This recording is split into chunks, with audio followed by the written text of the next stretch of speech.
rendez-vous d'Alfred Hitchcock, raconté par Serge Souriant. Aujourd'hui, la 8e victoire de Jack Ritchie.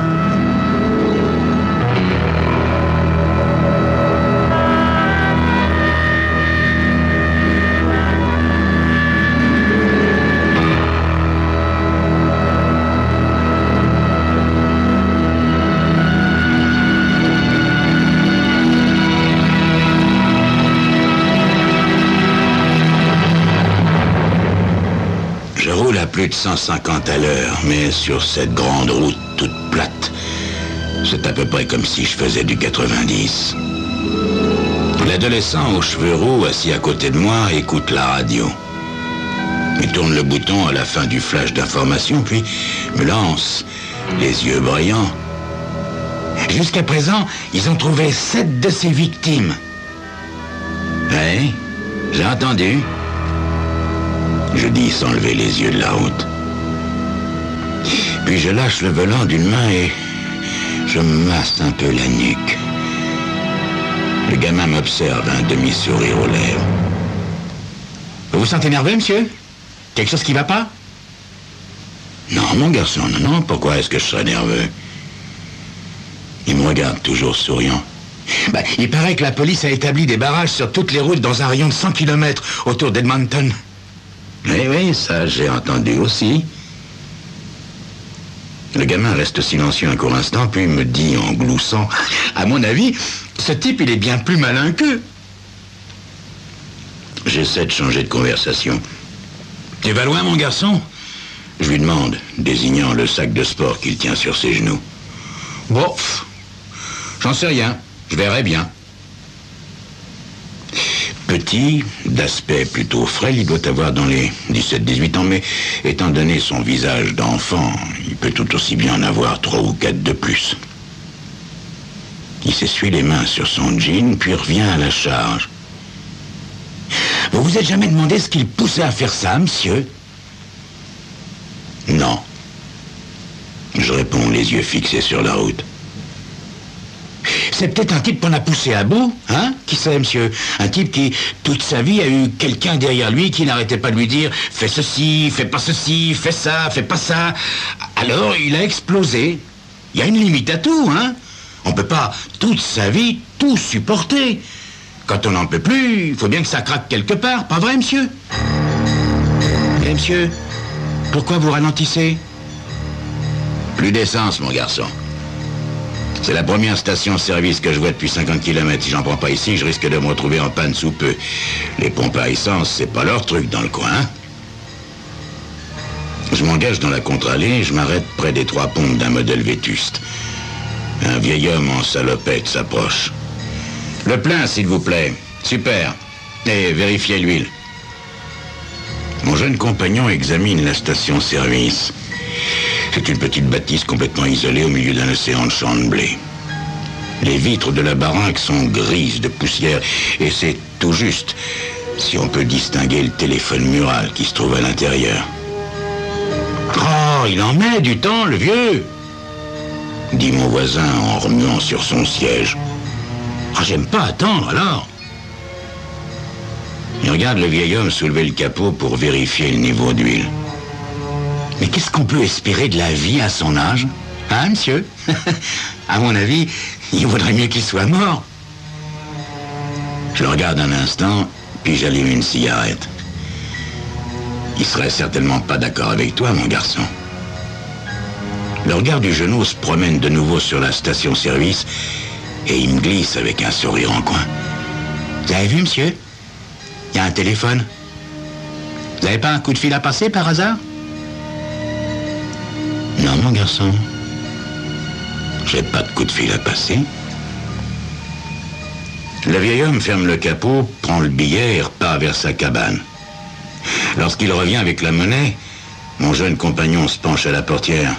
« Eh, monsieur, vous avez la radio ici ?» Le vieux secoue la tête. « Non, j'aime le calme. » Le jeune a un large sourire. « Vous avez raison, grand-père. Quand on reste au calme, on vit plus longtemps. »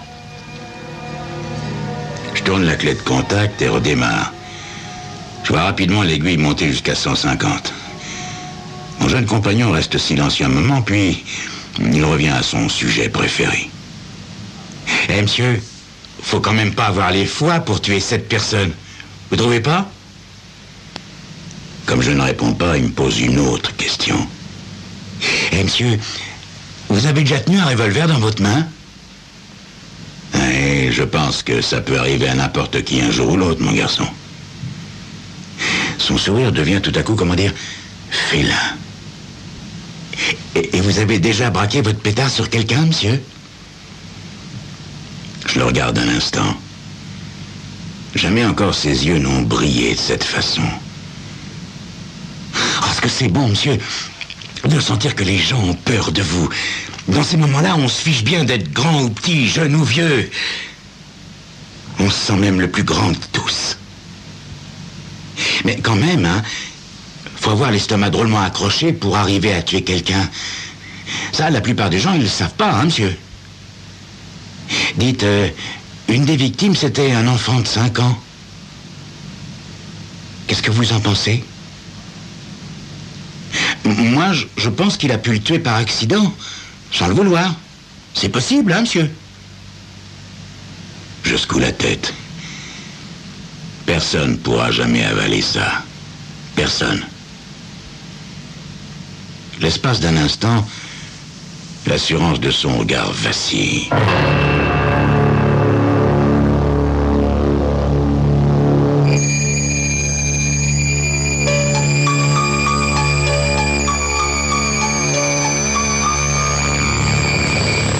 Mais qu'est-ce qu'il veut à la fin, ce sale gosse, avec toutes ces questions? Où est-ce qu'il veut en venir? Vous le saurez dans quelques instants.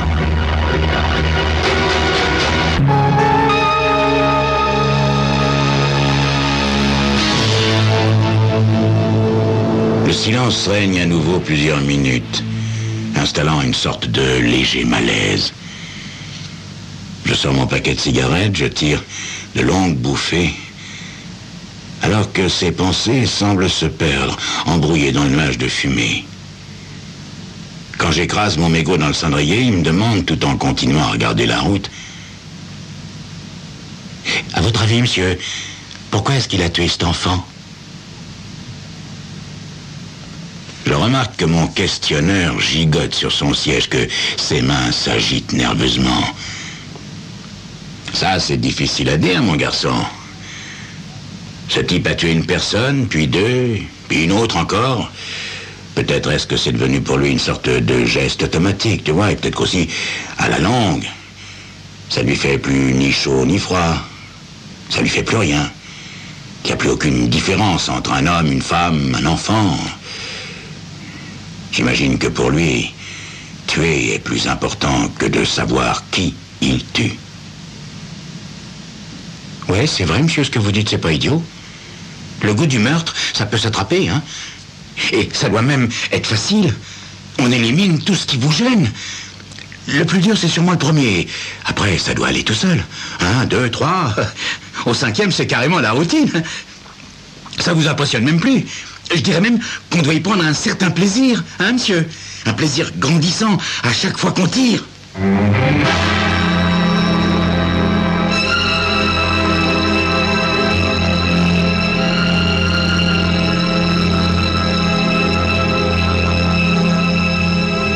De nouveau, le silence. Le ronronnement du moteur berce nos pensées. Au bout d'un certain temps, je le sens de nouveau s'agiter sur son siège. Ils l'attraperont jamais, monsieur, jamais. Il est bien trop malin pour ça. Je détache mon regard de la route et je le fixe droit dans les yeux. Et qu'est-ce qui te fait croire ça, mon garçon? On connaît son signalement et tout le pays est à sa recherche. La police devrait pas tarder à lui mettre la main dessus. Qu'est-ce que t'en penses? Ben, ce que j'en pense, monsieur... Peut-être bien qu'il s'en fiche complètement, après tout, hein? Peut-être que ça lui est égal de se faire attraper. Ses gestes lui sont peut-être dictés par une sorte de force qu'il habite, alors il fait tout ce qu'il doit faire. À présent, tout le monde, tout le pays sait qu'il existe, qu'il est quelqu'un. Alors... peut-être que c'est tout ce qui lui importe. Hein?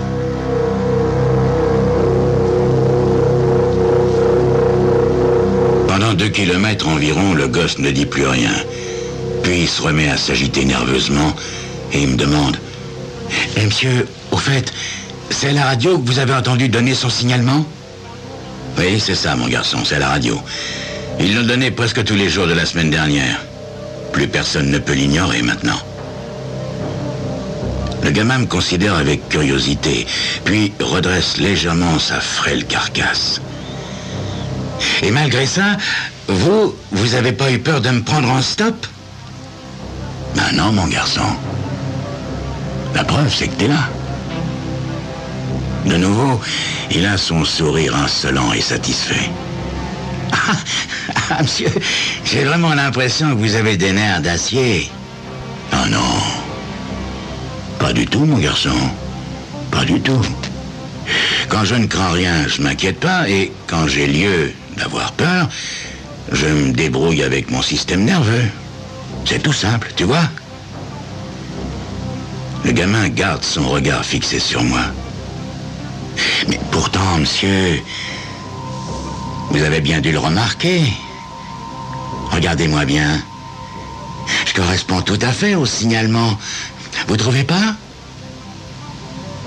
Oui. C'est vrai, mon garçon, tu corresponds tout à fait au signalement. Tout à fait. La route s'étend devant nous au milieu d'une vaste plaine. Pas de maison, aucun arbre. Je ressemble au tueur. Tout le monde a peur de moi, et ça c'est vraiment un truc qui me plaît, voyez. Vous pouvez pas savoir comme j'aime ça, que les gens aient peur de moi. Ah ça, depuis 2 jours, je me suis fait cueillir 3 fois par les flics sur la route. Je peux vous dire que je récolte autant de publicité que le tueur, c'est super. Oui, t'as raison, mon garçon. Et attends, ça n'est pas fini, parce que, à mon avis, tu vas encore t'en faire plein. La publicité. Je vais te dire un truc, mon garçon. J'avais la certitude que je te trouverais quelque part sur cette route. Quoi? Ça veut dire quoi, monsieur, ça? Vous êtes un flic? Non. Je hoche négativement la tête, tout en relâchant doucement la pression de mon pied sur l'accélérateur. Non, je suis pas un flic, mon garçon. Je le regarde au fond des yeux. Et moi, est-ce qu'à ton avis, je ne corresponds pas aussi au signalement qu'on a diffusé partout? Le môme retrouve son sourire stupide. Ah non, monsieur, ah non, vous êtes brun et la police recherche un type rouquin. Rouquin, comme moi. Mais, dis-moi, mon garçon, tu ne crois pas que j'aurais pu me teindre les cheveux? Le gamin remarque alors les poils roux qui dépassent de mon bras de chemise. Et soudain, ses yeux s'agrandissent de peur. Il vient de comprendre ce qui va lui arriver. Il vient de comprendre qu'il serait la 8e victime du tueur fou.